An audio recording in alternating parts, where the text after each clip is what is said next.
Bom dia. Sejam todos muito bem-vindos novamente. Esse painel aqui de hoje é um painel que está reunindo executivos aqui de empresas do Estado do Paraná, junto com o Sistema FIEP, para nós falarmos de um tema muito importante, que é referente à formação profissional na era da transformação digital. A gente sabe que o mundo está mudando, as empresas estão mudando para que elas se tornem mais ágeis, mais produtivas e que tragam mais resultados. E é sobre isso que nós vamos falar aqui hoje com convidados muito especiais. E para mediar esse nosso painel, vou chamar aqui o superintendente do SESI IEL no Paraná e diretor regional do SENAI, que é graduado em psicologia, especialista em gestão de recursos humanos e mestre em gestão empresarial. Com mais de 30 anos de experiência como executivo no setor industrial, é responsável pela implementação de novas tendências tecnológicas, incentivando a inovação das indústrias. É articulador de alianças e parcerias estratégicas em inovação, especialmente com universidades, institutos e empresas que visam garantir o atendimento às necessidades e desafios do setor, promovendo a cultura e a inovação, empreendedorismo, sustentabilidade e responsabilidade social. Então, gostaria de chamar aqui ao palco José Antônio Fares.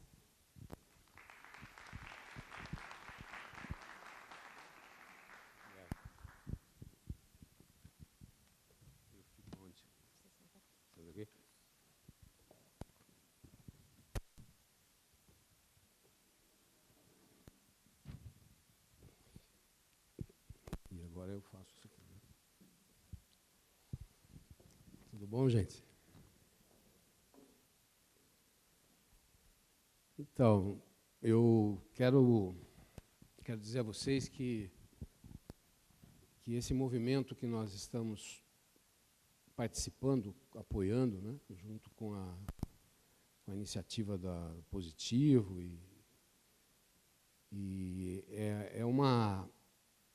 nós estamos revisitando, na verdade, um modelo de atuação que já vem se esgotando, vem se afunilando, que são modelos educacionais, que é a educação no seu contexto maior, enfim, que é uma nova maneira de lidar com a evolução social, com as boas práticas de educação colocada tanto no aspecto regular quanto no seu aspecto profissional.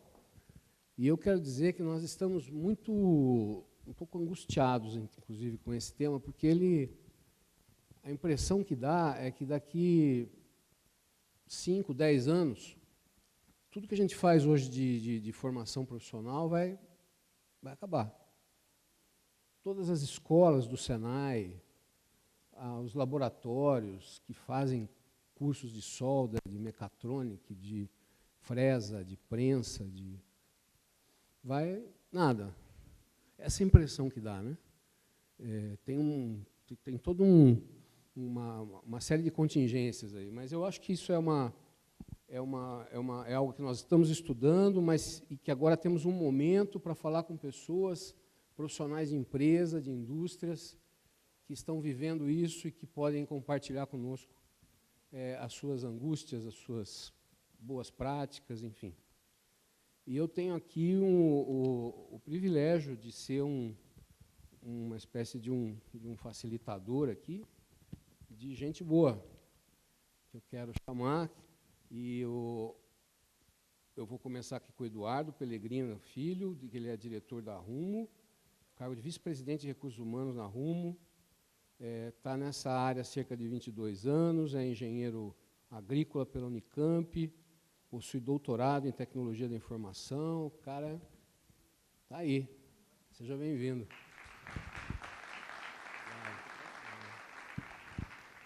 Parceiro nosso aqui no nosso Conselho Estadual Empresarial de Educação, a Rumo participa.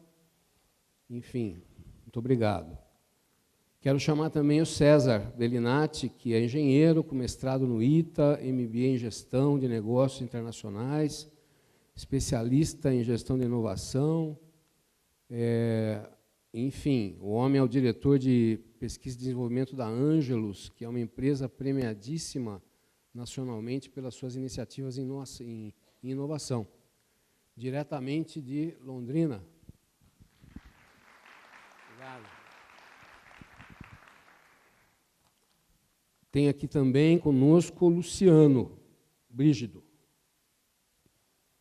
Falei certo o nome? Ele é do RH da Electrolux e atua nessa área, é um business partner na área de manufatura, nas fábricas de Curitiba e de São Carlos. Seja bem-vindo, Luciano.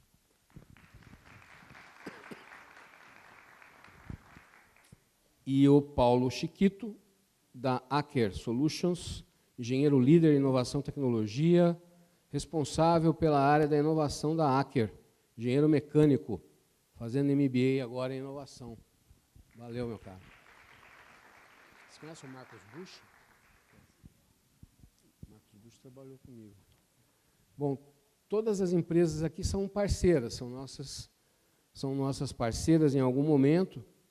Então, nós vamos agora ter uma dinâmica de... Vocês vão conversar um pouquinho, acho que cada um vai ter oportunidade de em torno aí de acho que 1h30 cada um. Tá bom? 1h30. Quanto é? 10 minutos, um pouco diferente. Não é?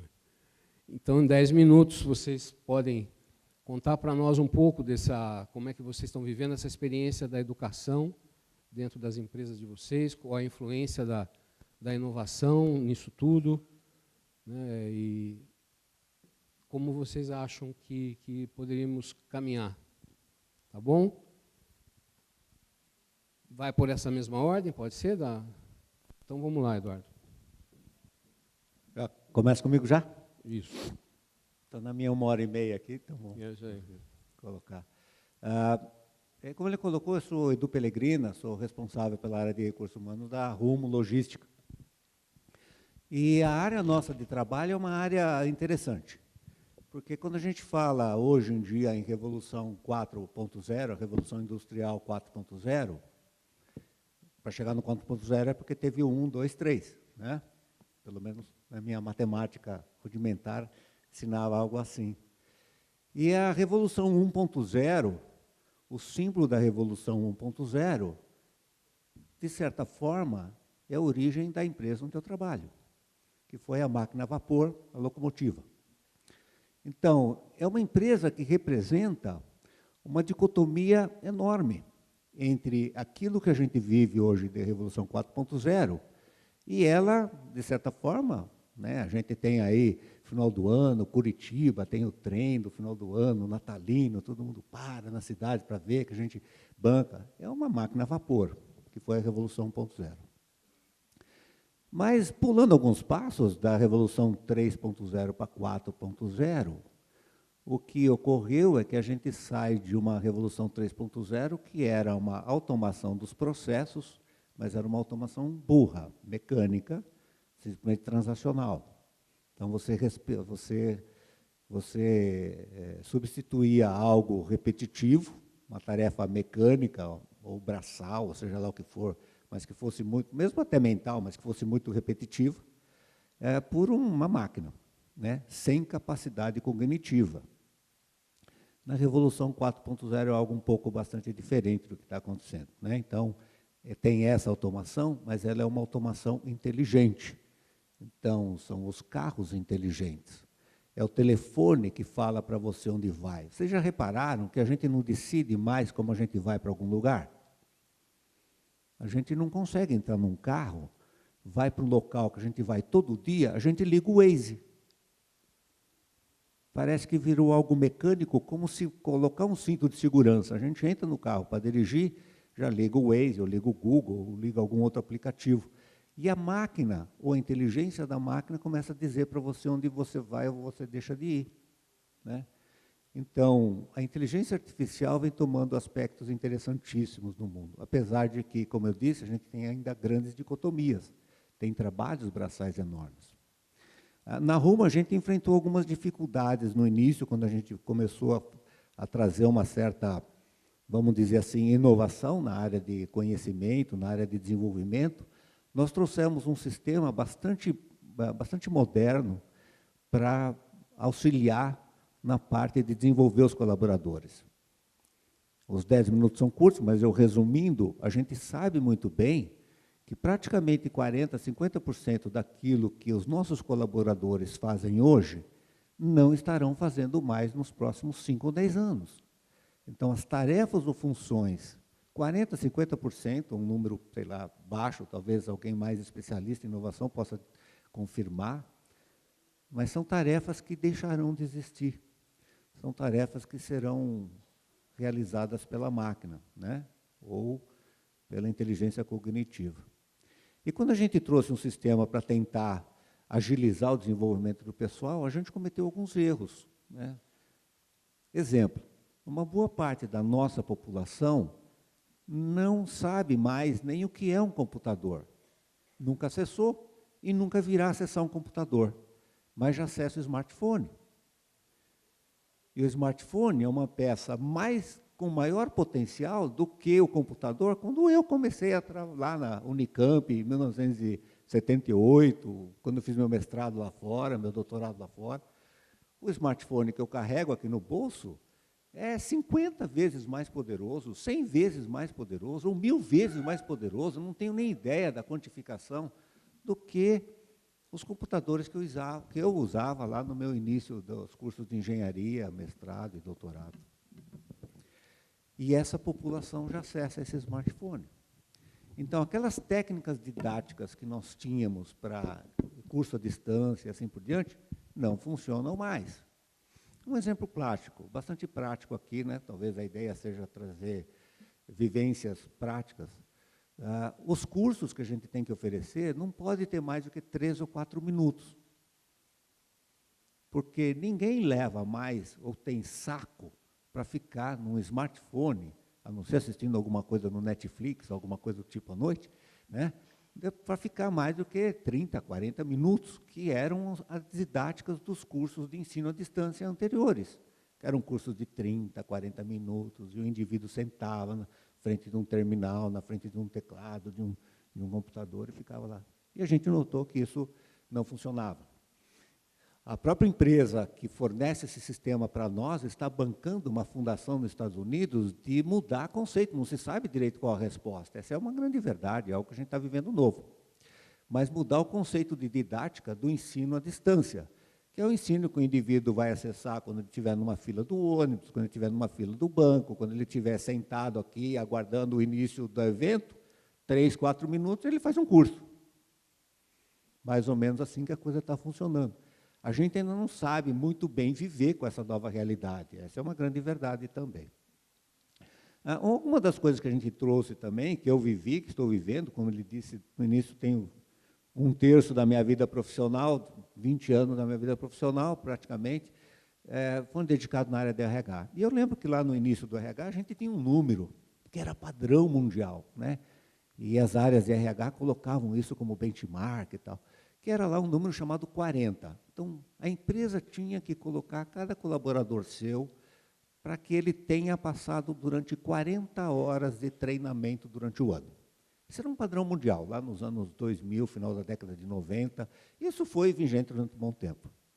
Não funciona mais, né?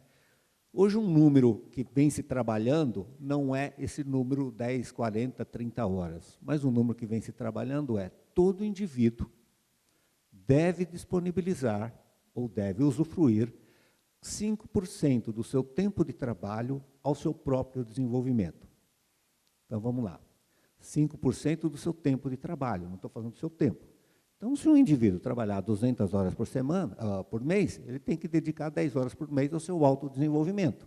Seja ele sala de aula, seja ele internet, seja ele um livro, seja ele uma conferência. Né? Então, esse é um número diferente daquilo que a gente tinha anteriormente. E é isso que a gente traz, e a gente vem trazendo nessa filosofia do sistema, que a gente tem colocado aí praticamente há um ano, de certa forma um benchmark, esse sistema que nós estamos disponibilizando para os colaboradores, onde ele próprio acessa o sistema e ele vai trabalhando no sistema lá páginas como o Netflix, por exemplo. Então, no Netflix fala, seus últimos cursos foram assim, então a gente recomenda esses. Seus cursos obrigatórios foram esses, a gente recomenda esse. Falta 3 ou tenho 3? Falta 3? Tá bom. Então, aí a gente nesse formato de interação com o próprio indivíduo. E o próprio sistema também vai trabalhando de uma forma cognitiva. E é interessante, esse sistema está no seu primeiro ano e meio de funcionamento. Ele ainda é muito burro, vamos dizer assim, porque ele está construindo a sua base de dados. Mas, a partir do momento que ele começa a construir seu acúmulo de informações, ele começa a autorrecomendar às pessoas do que elas devem fazer. Então, um exemplo esdrúxulo, vamos dizer assim, se eu quiser ser o presidente da empresa, então o sistema vai olhar lá o meu perfil, vai olhar meu histórico, vai olhar minhas avaliações, vai olhar meu histórico na empresa e vai falar, Edu, a gente recomenda que você faça isso, isso e isso, que você desenvolva isso, isso e isso, para você estar apto a talvez sentar na cadeira de um presidente da empresa. Coisas bastante esdrúxulas, bastante simples, mas que se a gente colocar no dia a dia dos nossos colaboradores, para aquilo que venha a ocorrer no futuro, que a gente sabe que 40% a 50% daquilo que os nossos colaboradores fazem não estará mais disponível, não será mais realizado, a máquina vai realizar para ele, a inteligência artificial vai realizar para ele, qual outra competência ele deve ter? Então, o próprio sistema vai demonstrando isso, vai trazendo isso para o próprio colaborador. Então, eu acho assim, nós estamos vivendo uma época muito maravilhosa. Sou um cara muito otimista nesse sentido. Eu tenho 2 filhos, um é doutor, foi na Universidade de Nova York, o outro trabalha também nos Estados Unidos. E tenho 2 netos. Eu sou um cara bastante otimista, não gosto de ver como nuvens negras a evolução da tecnologia, como não vamos perder emprego. Isso não vai acontecer. O que vai acontecer é uma substituição de coisas e tarefas que a gente faz por algo mais nobre que a gente vai fazer. É isso que vai acontecer. Eu acho que eu dou graças a Deus de não ter que competir por emprego com meus filhos, porque com certeza eles são mais competentes do que eu, e eu espero que meus netos sejam mais competentes que meus filhos. Essa é a evolução e o desejo bastante otimista, que eu acredito que é assim que funciona. E assim também que a gente acredita que deve ser numa empresa. Então, os novos funcionários devem ser mais competentes, mais capazes, mais produtivos do que aqueles que lá estão. Então, aquele que vier a me substituir tem que ser melhor do que eu, em todos os aspectos, para que a empresa evolua. Essa é uma dinâmica da sociedade, uma dinâmica do ser humano. Acho que dei meus 10 minutos. Obrigado.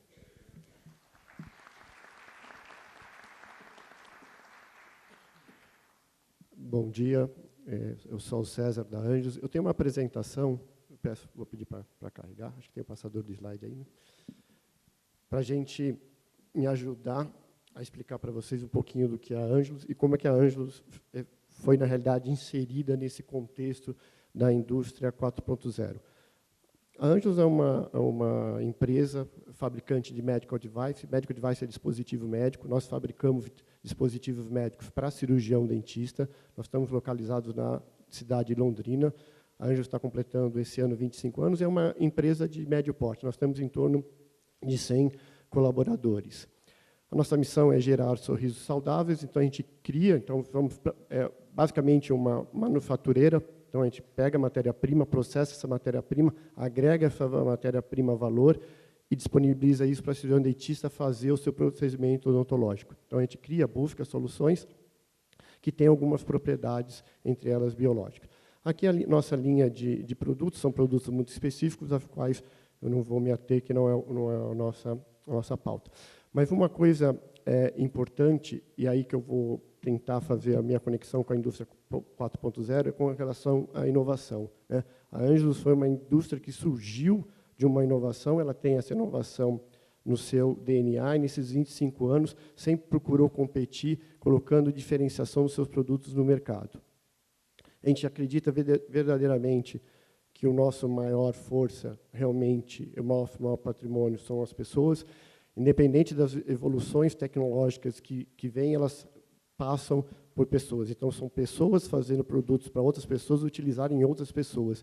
Então, você realmente tem que ter uma inteligência no caminhar desse processo.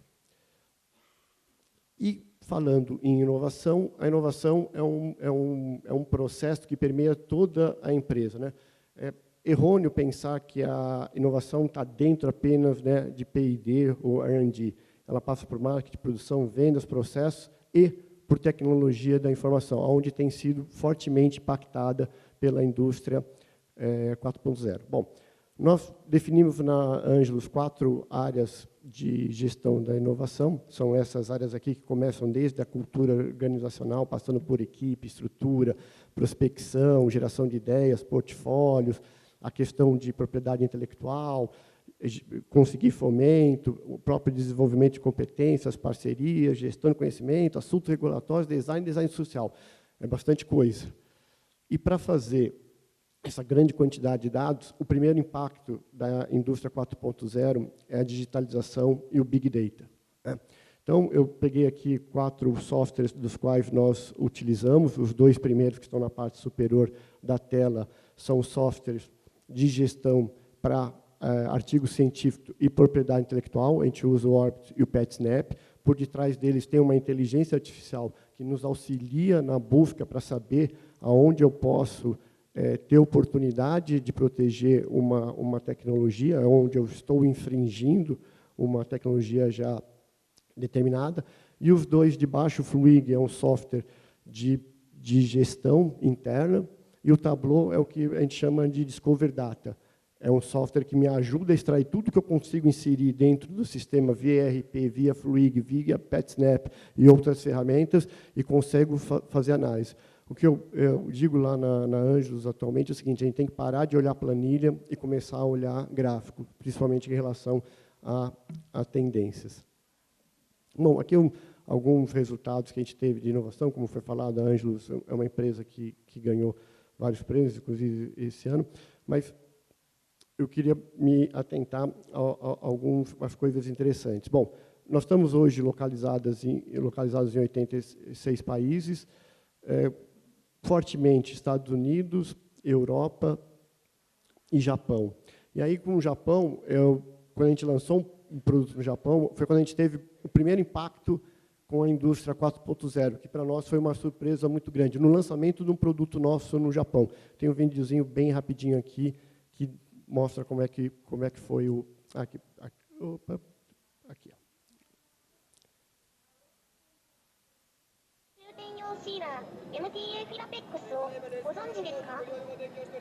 Quando a gente lançou o nosso produto no Japão, o lançamento não foi feito por seres humanos, foi feito por trás de um robô com inteligência artificial, com sensor de presença, que a pessoa se aproximava e ele falava quais eram as características do produto.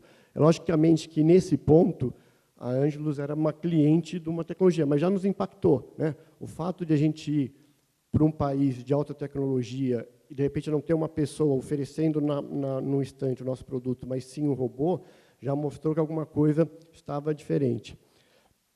Mas eu queria me atentar um pouquinho mais aqui, que acho que é o nosso cerne da nossa discussão. Isso aqui é um produto que a gente acabou de lançar na Europa. E o que é isso aqui? Isso aqui é insumo para uma máquina de CAD/CAM.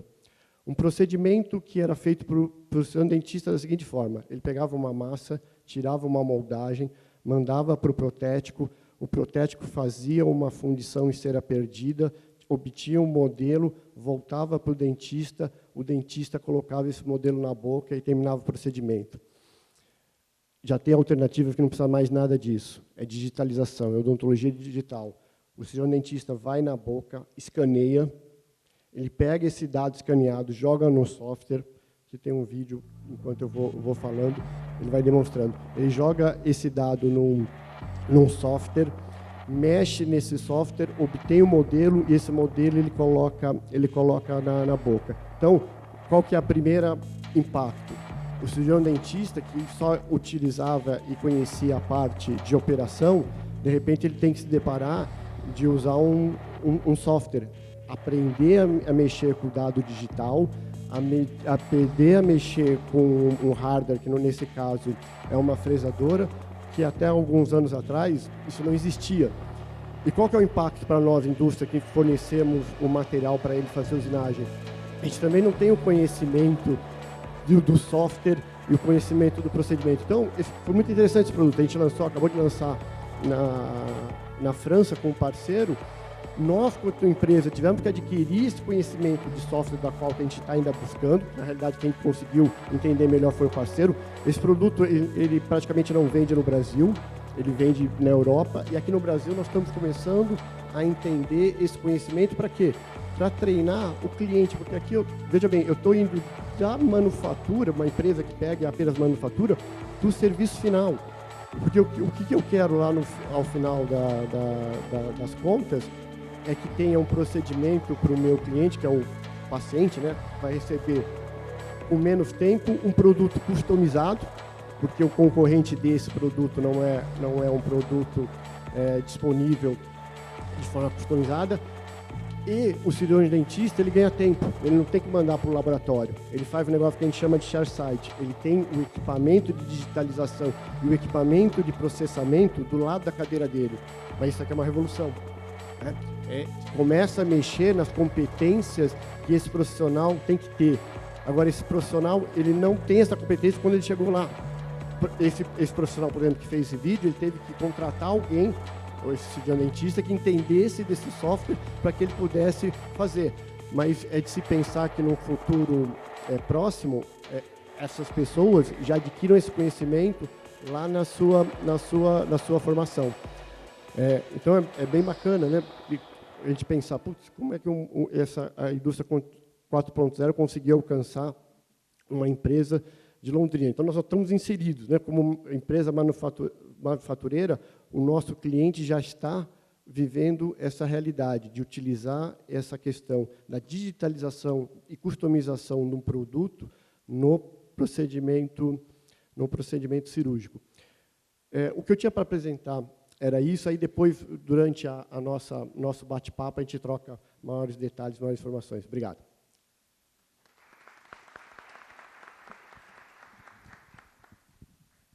Ok. Bom, nós temos aqui o Luciano, né, que está representando a Electrolux. A Electrolux veio também com o Antônio Mandaloso, que é o head aí de inovação do grupo e que também nós gostaríamos de convidá-lo a fazer parte aqui do nosso...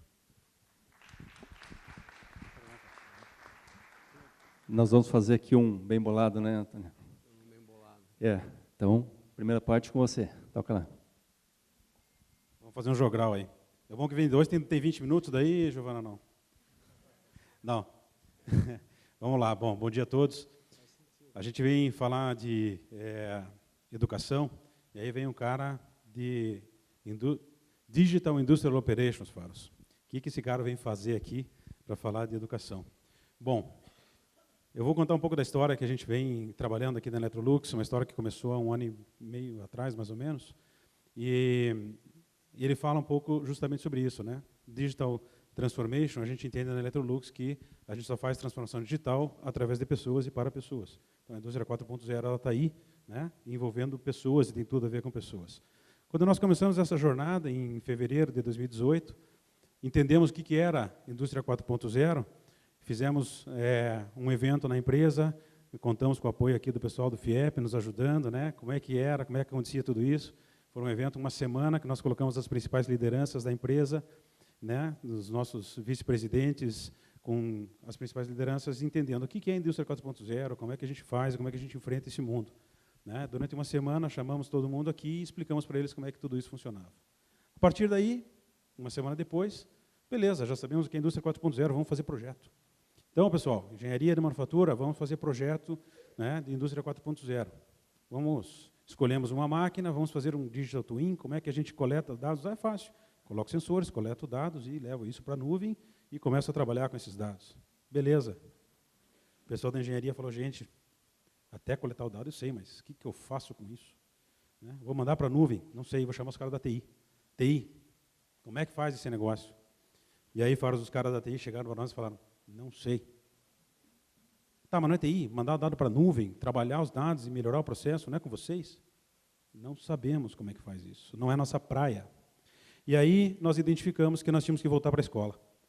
Então, nós lançamos um programa junto com a Universidade Federal, em parceria com a Universidade Federal, onde nós envolvemos os principais middle management, né, gerência média, engenheiros, e criamos um programa de extensão universitária, né, onde nós envolvemos 110, 120 pessoas nas plantas de Curitiba, São Carlos e Manaus, as plantas do Brasil. Eu sou responsável por inovação em todas as plantas da América Latina, então, no primeiro momento, a gente deixou Chile e Argentina de fora, por entender que, se o assunto é complexo, como é que você vai chegar e colocar um professor da Universidade Federal falando em português ou um espanhol que não é nativo para um cara na Espanha, na Argentina ou no Chile em espanhol. Bom, dentro desse programa nós fizemos, né, então, 8 módulos, 160 horas de treinamento e lançamos um desafio para que os times apresentassem projetos, né? E a gente chegou, estamos chegando aqui ao final e temos 21 ideias que foram desenvolvidas através desse projeto, desses projetos e desse programa com a Universidade Federal, então um programa de extensão universitária. E aí você olha e fala, bom, então agora já sei, já tenho 120 especialistas no assunto. Não, gente, a gente não tem 120 especialistas, a gente tem pessoas que sabem do que se trata, né?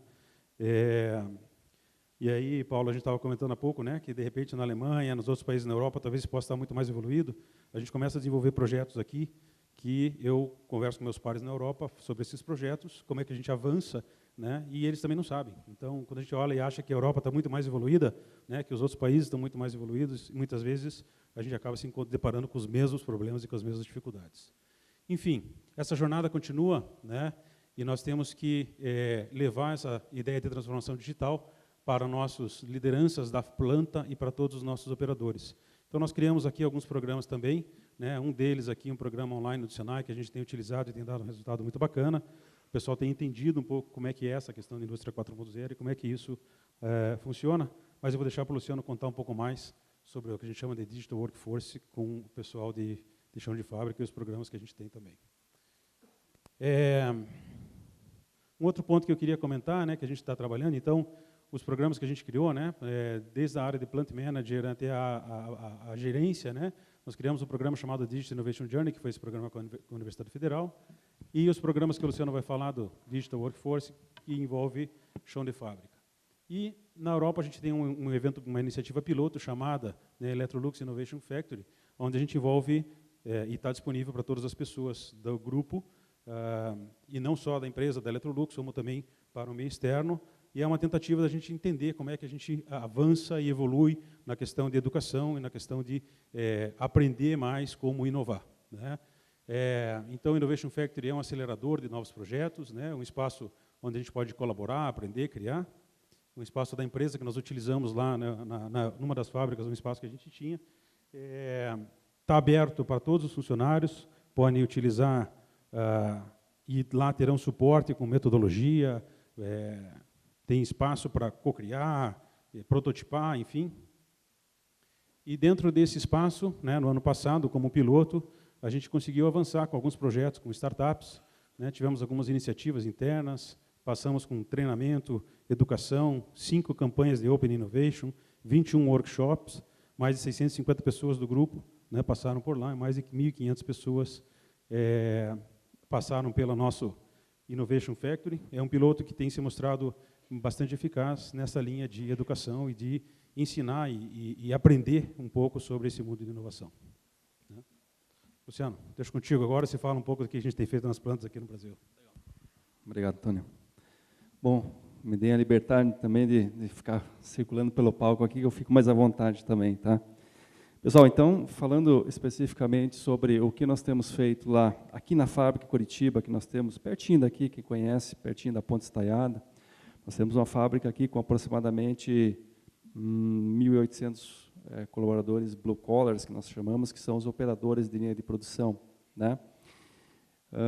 E temos um desafio muito grande, trazido aí pela área de inovação da Electrolux, que é um assunto bastante recente para nós, e a gente estamos correndo atrás para tentar ganhar esse espaço e principalmente manter os nossos produtos sempre atualizados, muito bem construídos, com a qualidade que o cliente deseja e merece. Então, para isso, nós temos que ter pessoas no chão de fábrica capacitados também, né? A manufatura por si só, ela tem algumas etapas. Aqui eu trago uma visão um pouco mais de América Latina também, mas com iniciativas que a gente, de ponto inicial, estamos fazendo aqui na Electrolux Guabirituba, onde a gente fala, e fazer alguns highlights para vocês, tá? Sobre a nossa taxa interna de recrutamento.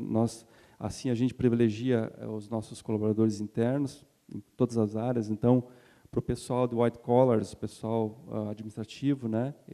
Nós temos aproximadamente 42% de retenção através desses processos internos, e para os blue collars 31%. Tá? Nós temos aí uma meta para atingir um pouco mais agressiva que essa, e a gente está no caminho. Tá? Nós temos também um programa de job rotation, que a gente faz entre as plantas. Começamos com a Argentina. Tá? Isso tudo a gente faz pensando em desenvolvimento das pessoas, trocar as melhores práticas e tudo mais. A gente assim amplia a diversidade, a sinergia e a transferência cultural, porque nós somos uma empresa global. Aliás, na semana passada, dia 29, nós completamos a Electrolux 100 anos de existência. É uma empresa, uma senhora já, né, Antônio? Já é centenária, né? Então, estamos aí lançando produtos recentemente aí, produtos bem inovadores. Espero que vocês conheçam ou tenham a oportunidade de conhecê-los. Seguindo aqui, nosso programa de desenvolvimento de coordenadores, alinhado com o que o Antônio falou, nós temos a missão, então, de a gente ter líderes que estejam alinhados com aquilo que a gente precisa.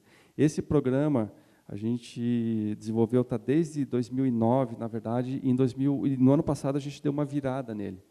Nós falávamos muito de liderança situacional. Quem é de RH, os líderes sabem o que eu estou falando. Liderança situacional é um assunto super legal, mas é um assunto que já está super batido e a gente tinha que avançar. Nós inserimos no módulo do PDC, para os coordenadores, que são a primeira linha de atuação do chão de fábrica, a liderança no mundo atual, né, com a questão de tecnologia, e esses colaboradores que estão vindo para trabalhar na nossa empresa, os operadores, né, que não são apenas pessoas que, como antes se via, mas eles vêm aqui para apertar parafuso, eles vêm para fazer montagem. Não. Hoje nós temos operadores que estão fazendo engenharia, que têm curso técnico, que têm qualificação e estão ali para crescer.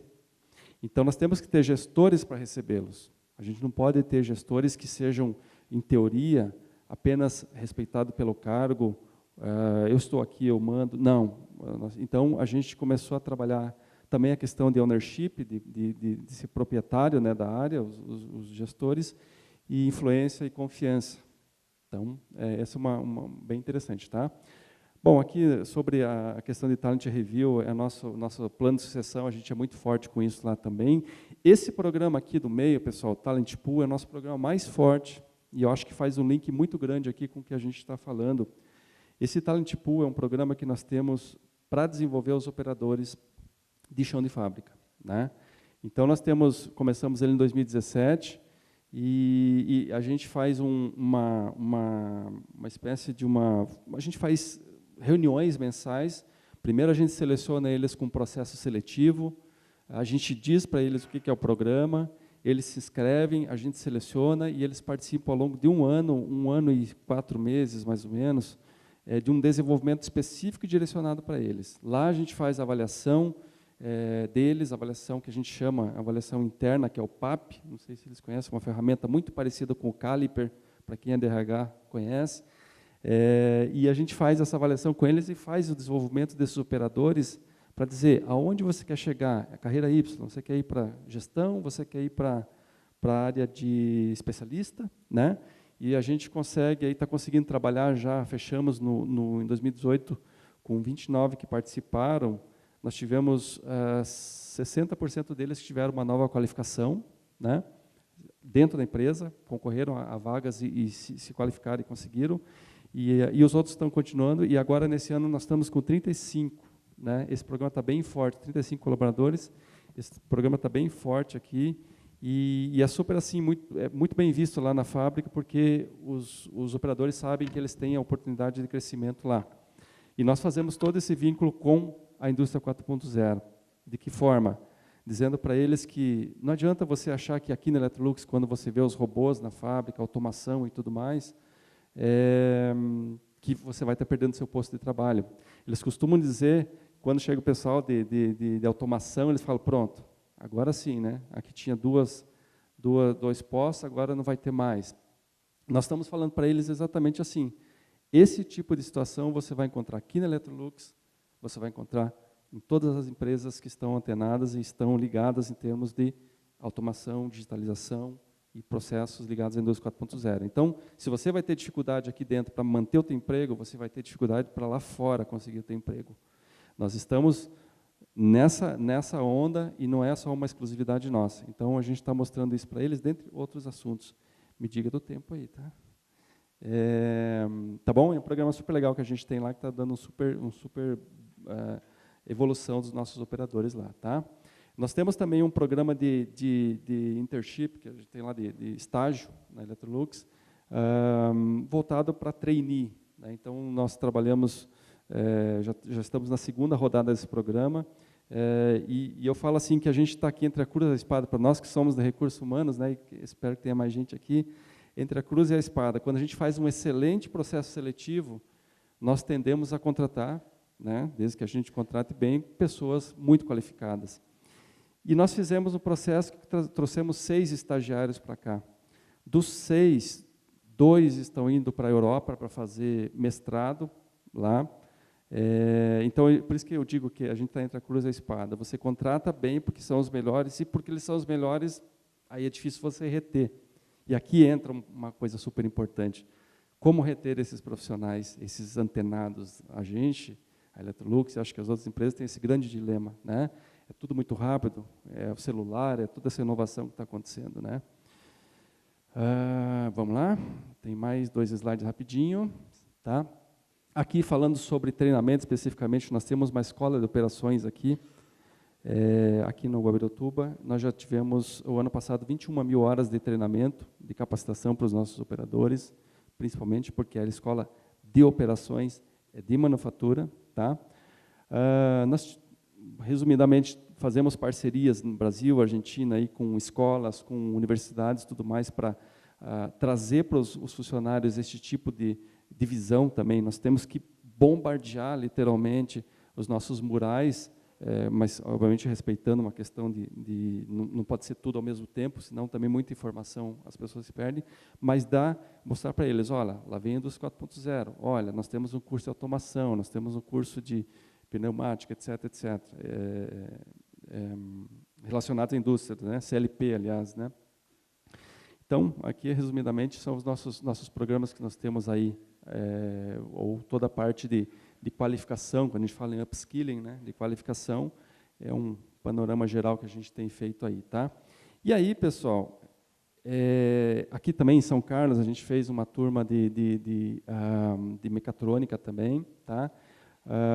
Os processos que as pessoas estão aplicando na Electrolux, todos têm o seu devido ganho, né? Então, a gente promove a qualificação profissional, promove o avanço deles, mas também não é de graça, né? A gente cobra melhoria, a gente cobra que eles entreguem, porque senão fica fácil, né?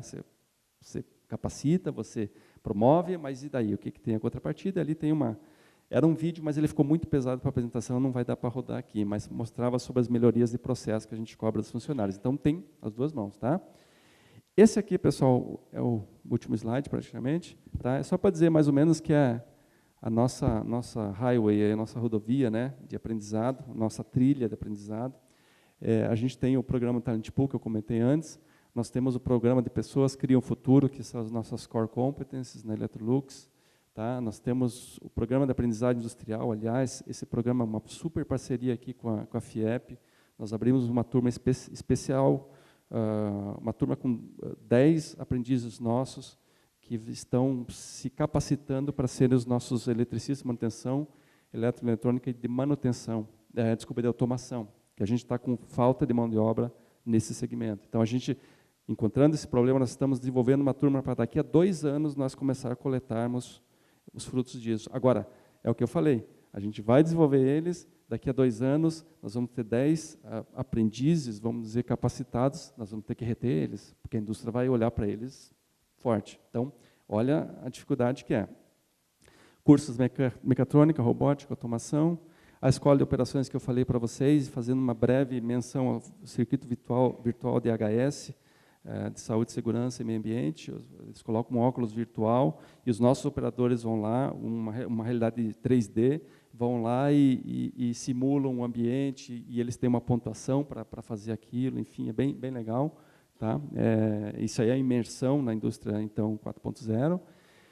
E, por fim, a nossa pesquisa 100% digital, que é a pesquisa de clima. A gente também, nós aplicamos o ano passado, pesquisa de clima organizacional era em papel, até 2017. O ano passado a gente falou, não, nós estamos na era digital, todo mundo tem celular, nós queremos que vocês usem celular. Tablet, na verdade. Foi muito interessante que a gente fez, a única fábrica no mundo, a Electrolux, conseguir fazer 100% digital para os operadores, foi aqui. E foi disruptivo para nós lá, né, porque os nossos operadores tinham, e eu que atendi 100% deles, eles vinham tremendo com o tablet na mão e tinham medo de clicar. Né? Mas eu falava, mas você não tem celular? Eu tenho, mas isso aqui é diferente. Então, olha só como parece que o celular ele é uma visão pessoal, né? Mas quando você começa a trazer para a indústria, aí se falar aqui também tem algum tipo de device que você vai usar, daí é um pouco diferente, a gente percebeu ano passado. Bom, desculpe se eu passei do ponto um pouquinho, mas era isso. Tá bom? Obrigado, pessoal.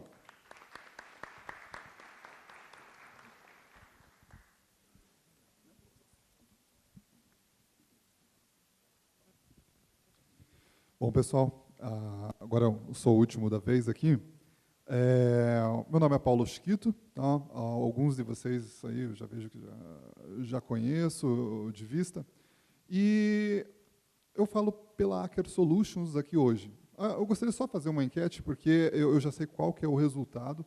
Quem de vocês aqui conhece a Aker Solutions? Por favor, levanta a mão. Eu vou dizer aqui uns 10% do público. Tá. Para conseguir contextualizar para vocês, falando um pouquinho da nossa jornada, eu preciso explicar, então, o que é a empresa, o que nós fazemos para poder compartilhar um pouquinho com vocês aqui da nossa história. Inovação, digitalização, a nossa transformação e como isso impacta em pessoas. A Aker Solutions é uma empresa multinacional, norueguesa, bem novinha, ela tem quase seus 200 anos. Então, ela já teve a sua capacidade de reinvenção durante várias vezes. Ela nasceu com construção de embarcações, depois construção de plataformas para a área de óleo e gás, foi para a área de siderurgia, mineração, celulose, passou por todas essas indústrias. Hoje ela é muito mais focada na área de óleo e gás e energias. Aqui no Brasil, ela veio basicamente para a parte de indústria subsea. O pessoal, quando me pergunta, Chiquito, o que você faz na Aker Solutions? Nunca conheci a empresa e tal. Eu falo, eu sou engenheiro de árvore de Natal.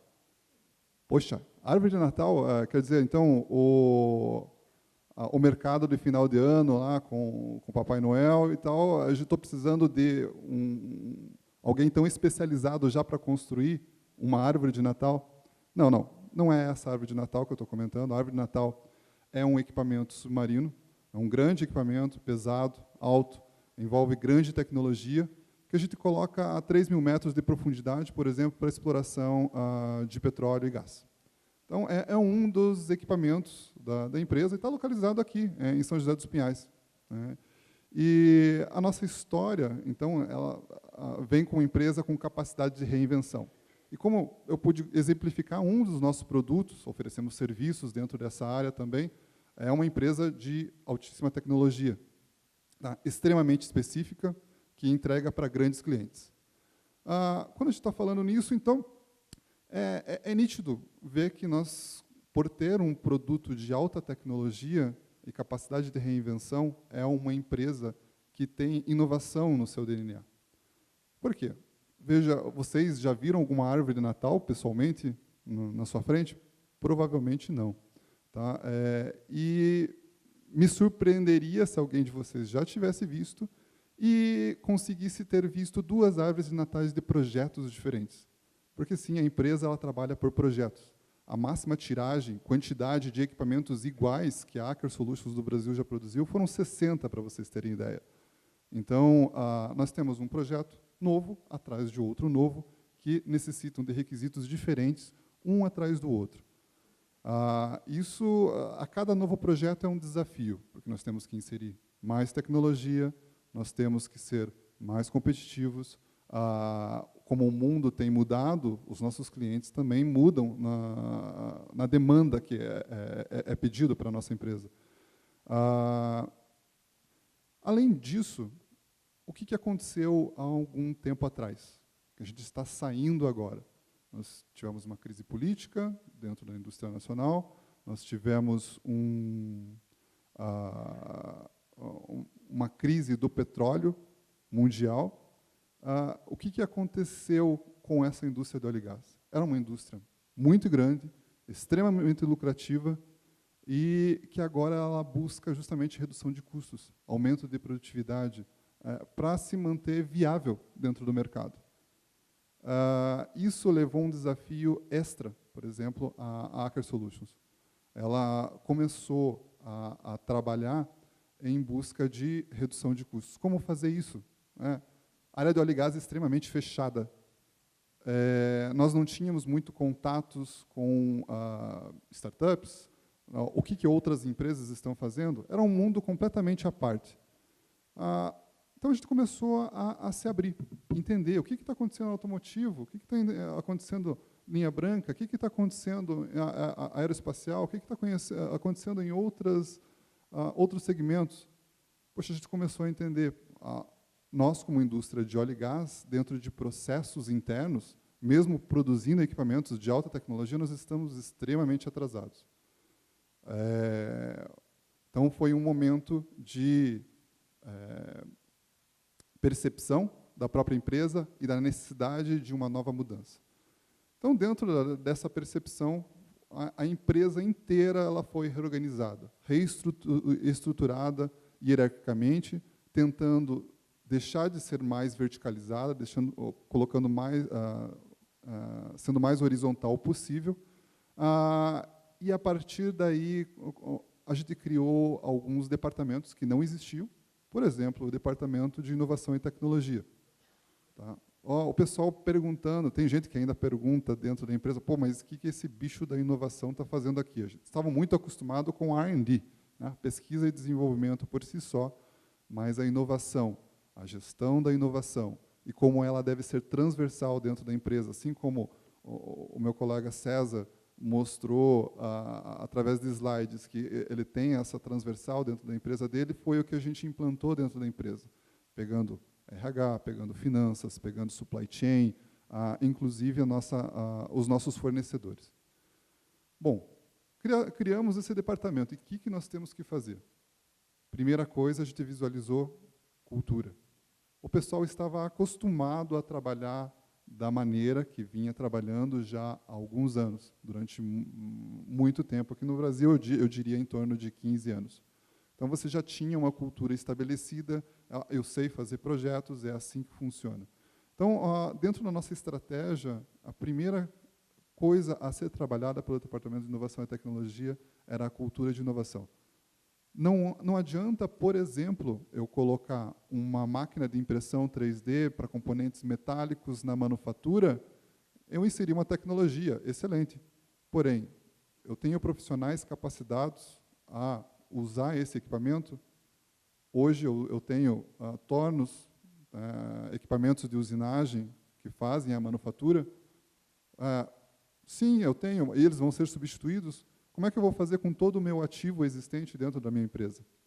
Então, a gente precisava preparar, ter essa base. E uma sensibilização, inclusive, dos funcionários, sabendo que as coisas seriam diferentes de agora em diante. Então, essa sensibilização também faz parte do processo. Nós trouxemos, por exemplo, a liderança da empresa para vários workshops, onde eles realmente sofreram um choque mostrando o que está acontecendo no mundo fora do óleo e gás, e como isso impacta em nossas vidas, e como isso iria refletir para os anos que viriam. Conseguindo o apoio da liderança, nós começamos a trabalhar também na parte da base da pirâmide, na nossa parte operacional, sensibilizando-os também, mostrando que a empresa, sim, é aberta, ela precisa mudar, mas nós estamos numa parceria. Essa parceria de poder mostrar um caminho, um direcionamento para as próprias pessoas que estão ali dentro se desenvolverem, as posições, funções sendo alteradas dentro da empresa, desenvolvimento de soft skills, por exemplo, que a gente considera primordial, por exemplo, como criatividade, resolução de problemas complexos, tenacidade, trabalhar, ser mais generalista dentro do seu trabalho. Então, são soft skills que hoje o nosso RH, em parceria com inovação e tecnologia, tem desenvolvido isso dentro das pessoas, para que quando essa wave realmente de transformação estiver implementada, nós não tenhamos uma perda significativa de pessoas. Como eu acredito que todos aqui entendam isso, que o nosso maior valor, o nosso maior bem, são as pessoas. São elas que têm a capacidade de mudança, são elas que têm toda a capacidade e que transformam tudo que nós temos em valor. Colocando em outro ponto, por exemplo, na questão de cultura, até dando o mesmo exemplo lá que eu falei da questão de máquina, manufatura e impressão 3D. Como é que eu trabalho isso com o meu pessoal de engenharia? Hoje eles entendem como prototipar, mas eles sabem realizar desenvolvimento de projetos relacionados a equipamentos que vão passar por processos de manufatura conhecidos, fresa, torno, solda, e aí por diante. Quando eu mudei completamente um processo de fabricação, o trabalho do conceito de um determinado equipamento ele pode ficar muito mais enxuto com a inserção dessa tecnologia. Então, como é que nós colocamos isso dentro da cabeça dos engenheiros? Nós temos lá uma impressora, algumas impressoras 3D para plástico. Pô, mas você faz peça de plástico nos seus equipamentos? Não, não fazemos. Mas nós colocamos para que eles trabalhem com protótipos, com outras coisas, e para que eles entendam que o processo de desenvolvimento, mesmo no plástico, ele vai ser equivalente ao metálico. Bom, e a gente está aqui para compartilhar. Eu espero também responder várias questões de vocês aqui. O meu tempo já finalizou, mas sinto-se à vontade para fazer várias perguntas.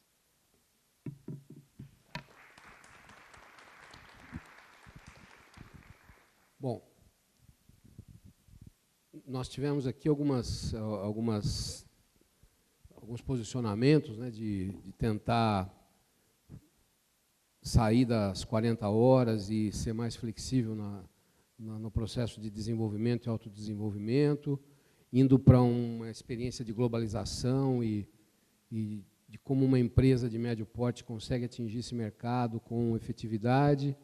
Aí entramos mais em processos, em cultura, em sensibilização de lideranças, enfim, é um modelo hoje que as indústrias, as empresas vêm adotando para lidar com todas essas questões da inovação. Agora sim, para a gente fazer a última observação, últimos comentários, o nosso foco aqui é a educação, mais pontualmente a educação profissional. Nós temos uma pesquisa da CNI, que foi feita em 2018 para 2019, que mostra que o Brasil ele tem 11% dos jovens que estão nessa faixa aí do fundamental, final do fundamental, começo do ensino médio, que optam por fazer um programa de profissionalização, um curso profissional. Quando na Finlândia é 70%, quando na Alemanha é 52%. Quando a média desses países do BRICS, inclusive a Índia, tem crescido fortemente a sua profissionalização nos jovens, Turquia, Canadá, Chile, enfim, a média de 35% a 40% desses jovens optam pelo ensino profissional. Aqui no Brasil é 11%. Num ranking de competitividade das indústrias, essa linha da educação é uma das últimas, o Brasil é um dos últimos colocados nesse aspecto de oferta de mão de obra qualificada para trabalhar na indústria. Então, se tem as duas pontas, né? A sociedade não se interessa pela profissionalização e o que vem, às vezes, de profissionalização não atende à expectativa das indústrias. Então, assim, como é que vocês, como representantes de indústrias, qual que é a expectativa que nós temos uma equipe, um grupo de educadores, pessoas que trabalham com educação também. Que tipo de ensino, qual é a expectativa de vocês em uma performance de programas de educação que venha ao encontro daquilo que vocês estão planejando, das estratégias de atuação? Qual é a expectativa de vocês em relação ao mercado? Essas ofertas de programas educacionais em todos os níveis. O que vocês passam para nós como expectativa nesse sentido?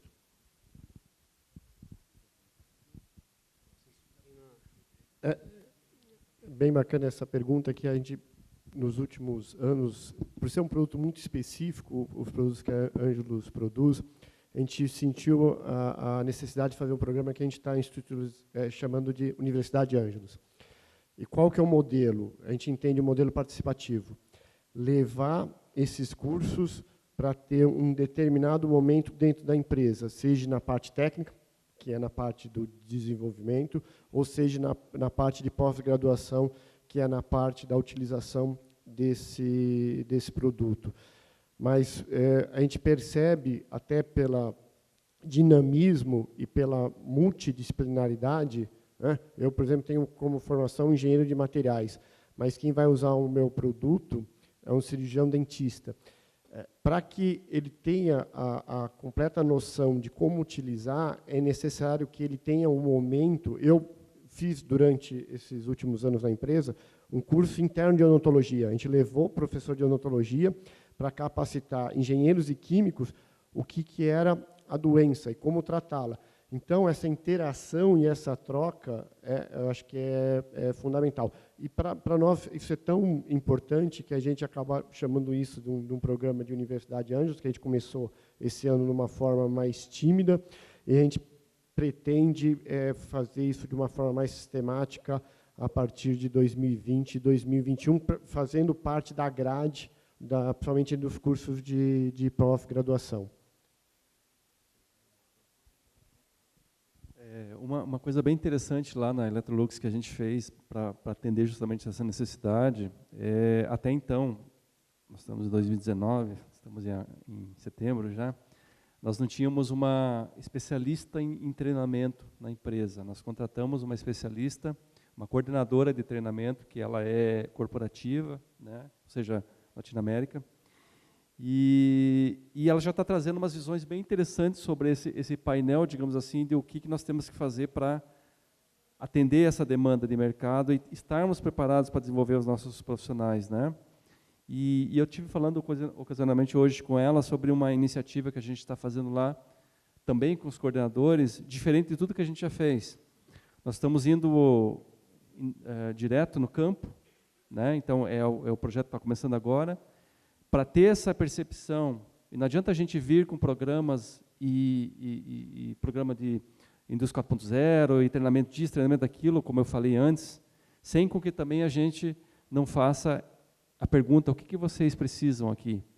Então, a gente vai para o campo, e esse programa que está começando agora lá, vai dar um pouco uma guinada nessa percepção. Então, quer dizer, importantíssimo a gente ter profissionais de educação. A gente não, como RH, a gente é segmentado. Então, eu não tenho conhecimento pleno e específico em treinamento e desenvolvimento.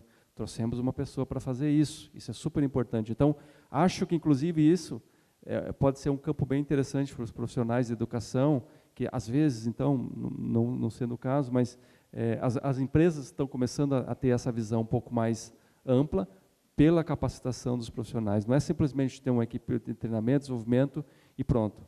Coloca treinamento lá. Precisamos ter pessoas especialistas nesse segmento para que a gente também não erre no tiro. Porque começa a treinar e já era.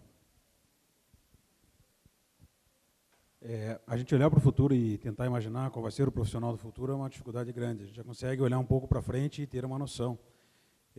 Dentro dessa jornada de transformação digital, nesse caminho de entender qual é a necessidade, qual que é a demanda, eu fui pessoalmente fazer treinamento de todos os coordenadores de manufatura, de todas as nossas plantas, em Curitiba, São Carlos, Manaus, Chile e Argentina.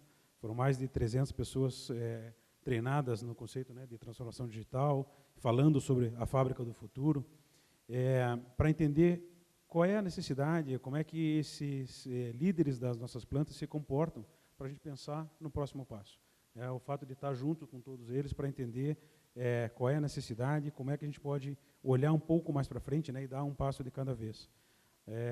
Um dos programas que a gente tem no papel ainda e pretende tirar do papel em breve é a gente envolver todos os operadores da fábrica, né, numa gincana, num hackathon, pensando em trazer inovações. Nós temos um programa, né, de geração de ideias, né, ideias em operação, e a gente quer fomentar um pouco mais esse programa, né, mas olhando de uma forma um pouco mais disruptiva. Então, uma das ideias é a gente lançar um programa de uma gincana daqui a um tempo e, durante esse período, nós fomentarmos os profissionais para virem e buscar a sua capacitação.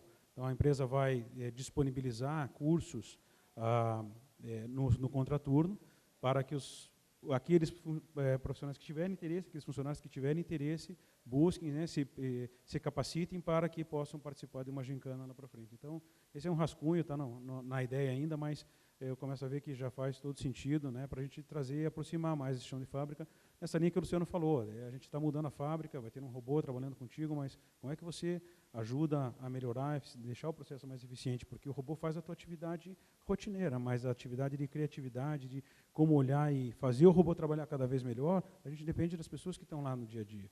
Então, motivar e trazer. E a gente sente bastante falta nesse sentido, de ter capacitação para o pessoal de chão de fábrica para fazer essa transição da operação rotineira, repetitiva, para uma operação mais voltada para o pensamento, para aplicar as novas tecnologias. Lógico que tem uma diferença de cultura, de formação em todo esse meio de campo, mas é um caminho que a gente vê que tem muita oportunidade que pode surgir daí.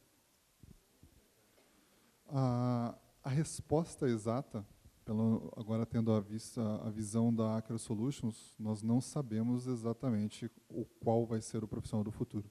Nós sabemos os problemas que nós temos para resolver, mas exatamente qual seria aquela base de formação que a gente espera para amanhã, nós não temos isso hoje. Mas o que eu posso colocar aqui que a empresa vem fazendo? Nessas alterações de estrutura e de como ela trabalha, por exemplo, a entrada na Aker Solutions, em geral, se dá por meio, por exemplo, de estágios. Os estágios, nós fazemos um programa de estágios de 2 anos, onde eles rodam a empresa inteira. E, ao final do estágio, praticamente 100% das pessoas que lá trabalham, elas são contratadas, até pelo nível de especificidade do mercado, de tecnologias envolvidas. Então, perder um profissional desse que ficou com a gente durante 2 anos é um investimento realmente perdido, né, porque são aí 2 anos formando essa pessoa. Nós geralmente temos demandas novas, e essas demandas novas nós fazemos com que formamos grupos, e esses grupos nós fazemos uma imersão internacional.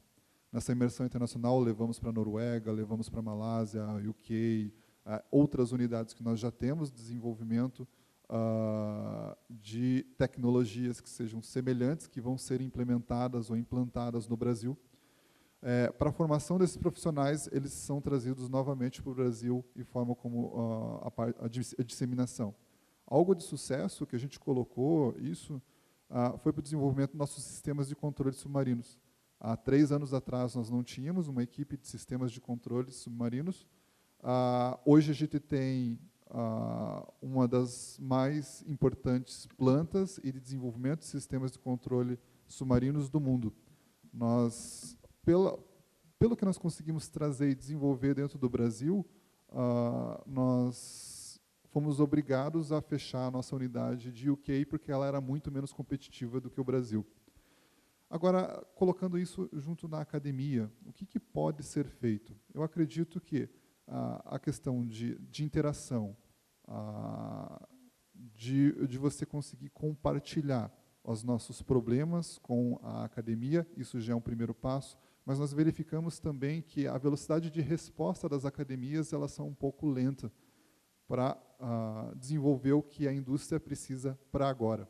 A indústria, geralmente, ela está com a corda no pescoço. não é porque nós queremos ser mais competitivos, ser bom no que nós fazemos. É realmente o mercado pressionando, principalmente empresas nacionais, empresas brasileiras. Eu consigo comparar isso com a minha matriz na Noruega. Lá eles desenvolvem inovação, desenvolvem digitalização, implementam tudo isso, mas não com a corda no pescoço que nós temos aqui dentro do Brasil. E para a gente é quase uma questão de sobrevivência. E não é à toa que nós se tornamos modelos em vários dos programas que nós desenvolvemos nacionalmente para o âmbito internacional. Você perguntou o que a gente recomendaria, talvez, né? Então, eu, na minha experiência, e até um pouco pessoal, eu não abriria a mão de perder o foco na formação básica que deve se dar, né? Eu sou bastante binário. Engenheiro, para mim, tem que ser engenheiro. E a turma tem um certo receio quando me coloco em processos seletivos de engenharia, porque eu torturo os estudantes que chegam e dizendo que são engenheiros. Porque eu vou lá e peço para o sujeito me dar uma aula de derivada, que significa uma diferencial, e coisas afins. Porque por mais que o mundo seja inovador, deixe de ser inovador, ninguém mudou as leis da física até o momento. As leis de Newton, Einstein continuam aí. Galileu, Copérnico, Bernoulli, Pascal, Descartes, ninguém conseguiu mudar nada disso. A gente conseguiu mudar uma série de formas como a gente faz as coisas, mas as leis não mudam. O trem anda no mesmo trilho, segundo a lei de Nadal, desde que ele virou a Revolução 1.0. E não mudou.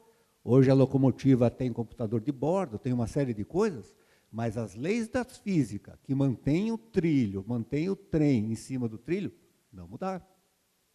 Então, se a gente esquecer do lado básico conceitual, a gente se perde. E eu vivi durante o mundo do RH muita época de clichê.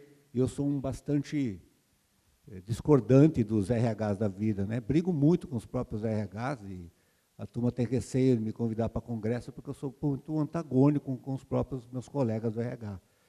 E o RH cria muito clichês ao longo do ano, da história. E o último clichê que existe é o 4.0, e é o colaborador, o gestor 4.0.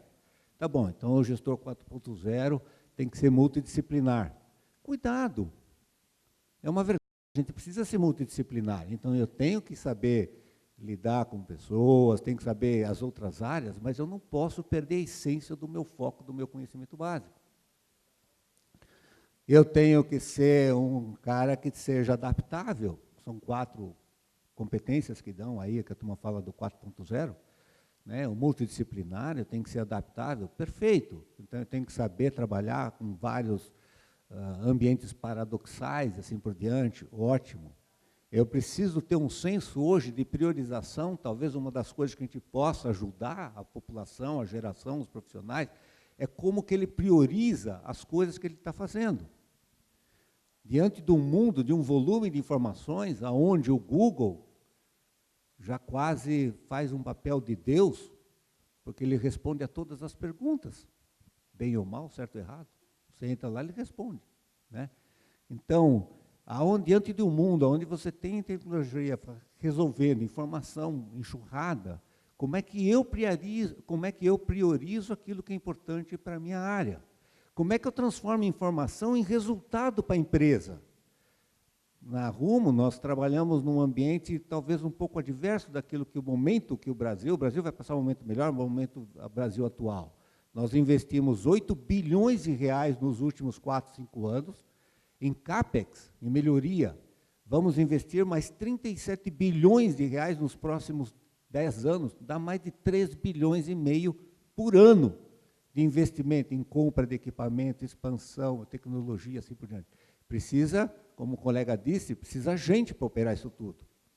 A gente fala que tem um país com uma série de pessoas desempregadas, é uma verdade. Eu levo 3, 4, 5 meses para contratar um profissional. Né? Então, aí algumas coisas acontecem dentro desse paradoxo atual que a gente convive. Né? Então, quando a pergunta vem, que recomendação eu dou? A primeira delas, não perca o foco. Se é para formar, que seja lá o que for, se é para formar um torneiro, não vai mais ter máquina de tornearia, mas que ele seja o melhor torneiro mecânico, mas que ele saiba também desenvolver outras competências que não seja aquela. Né? Então, eu tenho muito receio quando a gente entra num mundo meio multidisciplinar, meio multitarefa, que a gente fica muito bom em tudo, na verdade, a gente não fica bom em nada. Essa é a grande realidade. Eu tenho um receio com esse tipo de coisa. Existe uma certa... Eu tenho um receio com uma certa falta de foco, né, que a gente fala das gerações novas, fazem milhões de coisas. É uma verdade, mas qual que é o foco? O cara, ele assiste televisão, olha o celular, responde e-mail, tudo ao mesmo tempo. Mas qual que é o grande foco de tudo aquilo que ele está fazendo? Né? Será que alguma coisa está sendo feita com foco suficiente? Então, primeira recomendação, não perca o foco. As instituições do ensino mantenham o foco. Né? Se é para formar engenheiro, forme o melhor engenheiro. Se é para formar advogado, forme o melhor advogado. Não, mas ele vai ter que ser gerente um dia. Pô, se ele tiver que ser gerente, ele desenvolva lá na frente. Mas forme o cara que ele tem que ser formado. Se ele é um técnico, seja o melhor contador. Seja o melhor, mantenha o foco. E dê também, subliminarmente, ou profissionalmente, ou características com que ele consiga se ampliar no mundo da digitalização, com que ele consiga se autodesenvolver, consiga crescer. As empresas não vão mais ficar paparicando ninguém para o resto da vida. Não dá para a empresa falar, olha, eu vou dar aqui o catálogo de cursos para vocês e você tem que fazer esse curso. Esquece. Isso não vai acontecer, não acontece mais. Eu venho de um mundo lá atrás, nos anos 90, que a gente montava um catálogo de cursos do ano para a empresa e não sei o quê. Não vai mais acontecer. Isso não existe mais. Ou o sujeito aprende que ele se autodesenvolve, ele vai na busca daquilo que ele precisa, ou, eu sinto muito, é uma lei da natureza, ele vai ficar para trás. Por mais cruel que seja o que eu estou dizendo, mas essa é a grande realidade. Se ele não se autopromover, se autoprocurar. E a gente, como instituições de ensino, instituições fabris ou empresas, o que a gente deve dar é a esses sujeitos que assim estão, com vontade, com um desígnio e com estímulo e assim por diante, amplitude e espaço para que ele faça aquilo que ele queira fazer. Esse é o nosso papel, esse é o meu papel. Então, foco naquilo que deve se fazer e foco em desenvolver a parte de amplitude comportamental do ser humano. Bom,